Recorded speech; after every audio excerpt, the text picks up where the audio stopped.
Senate Minority Leader Chuck Schumer has a habit of changing the narrative about when he wants lawmakers to obstruct or not obstruct America's democratic process.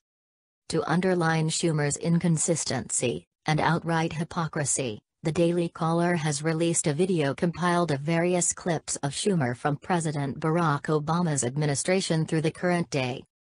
The New York Democrat does not come out of it well. A president deserves his or her picks as to who should run the agencies, Schumer exclaimed back in 2013, as he pressured the Senate to confirm then-President Obama's nominees for some federal agencies.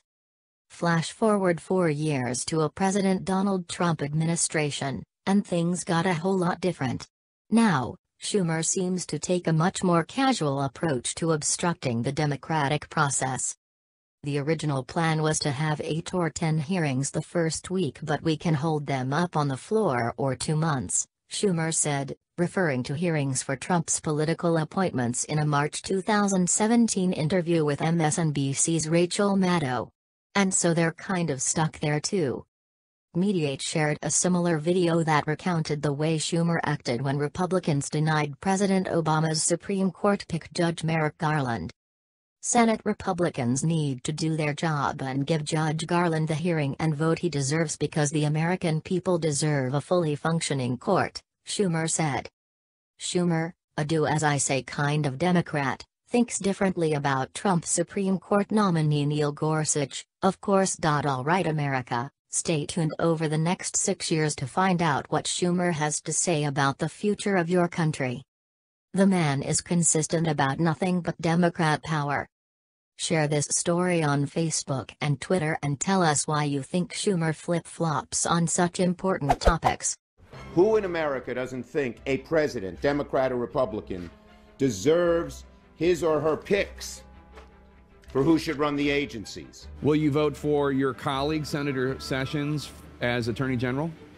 I've already said I'll oppose Senator Sessions. The 9% rating is a cry by the American people to the Congress. Do something to help us. Our incomes are declining. Our lives are becoming more difficult. Stop the gridlock. Republicans are grinding the Senate to a near standstill. We can't influence when they have the hearings. The original plan was to have 8 or 10 hearings the first week, but we can hold them up on the floor, and for 2 months, that's all they'll do is their nominations. And so they're sort of stuck there, too.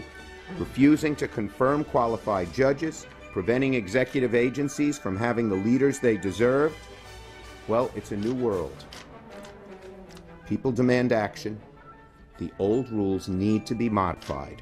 There's nothing that says they have to change the rules if Gorsuch doesn't get 60. And the logic, the irresistible, immutable logic is, if the nominee doesn't get 60, you change the nominee, not the rules. We'd much prefer the risk of up or down votes in majority rule than the risk of continued total obstruction. That's the bottom line, no matter who's in power. We'd be derelict in our responsibility to the American people if we just let's do all of these in a week and not ask them any tough questions. But your hands are tied, because in the last Congress, your Democratic leadership, you were a part of it, changed the rules so that you only need 51 votes to confirm a nominee, not 60, and therefore you're living by your rules. Was that a mistake in retrospect? I argued against it at the time. I said both for Supreme Court and in Cabinet should be 60, because on such important positions there should be some degree of bipartisanship. I won on Supreme Court, lost on Cabinet, but it's what we have to live with now. Not the greatest situation when you're in the minority. Wish it hadn't happened. You wish it hadn't happened. Yep.